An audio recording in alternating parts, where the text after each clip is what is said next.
Growing up, a common question that I've been asked, and I think many people get asked, is what do you want to do with your life? What do you want to do once you grow up? Well, I think this is a fine question. I believe there's a better one. The better question would be, what does God want you to do with your life? What is His desire for what your life should look like? Someone asked me this about 2 years ago, and it really changed my perspective because I had a plan for what I wanted to do for my life, but I had yet to really consult the Lord on it. Through prayer and consideration, He actually changed my steps and made me walk like Him. If you're at this stage right now where you don't know what you want to do with your life, then I would challenge you to do what David did with his. Many of us have heard the story of David and Goliath. If you're unfamiliar, basically David was a boy. He was about 16. There was a giant that was scaring off all the army of Israel from fighting their enemy. David went down, picks up a stone, kills the giant. It seems like it's not even a big deal to him, yet this entire army was unwilling to do what the shepherd boy was willing to do because God was on his side. One thing that I'm disappointed that I don't hear about David and Goliath is what happens later. This is what it says in 2 Samuel 21. Ishabeb was a descendant of the giants. His bronze spearhead weighed more than 7 pounds, and he was armed with a new sword. He cornered David and was about to kill him.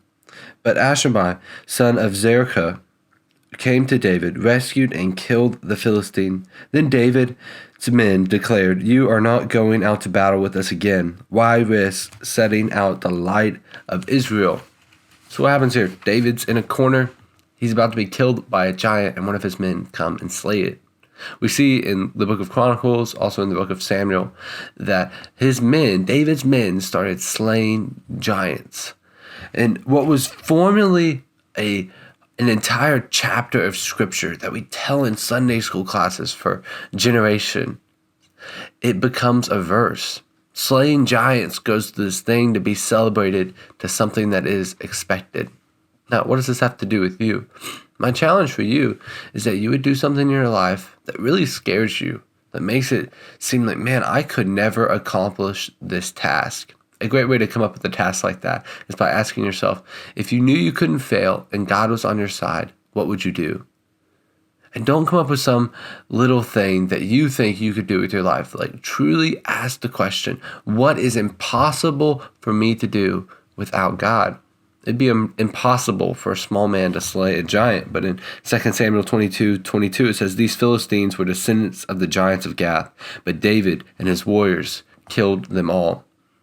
What David did with his life was inspire other people to follow God more closely so that the way they could accomplish the will that God had for them.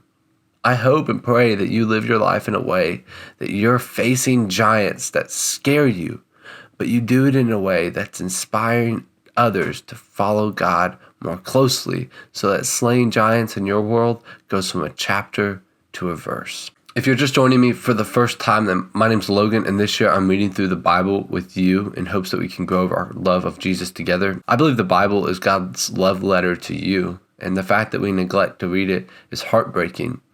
But oftentimes I think it's because we don't have the accountability to actually make it through. The Bible reading through the Bible your first time can be quite difficult. If you want to join along with me in this journey, then in the description of this video, there's a video playlist with all the videos I've done on this topic, as well as a link to the Bible plan that I'm currently doing this project on. It's a chronological plan, which means that we're reading through the Bible as it happened in event order and not as it's necessarily put together.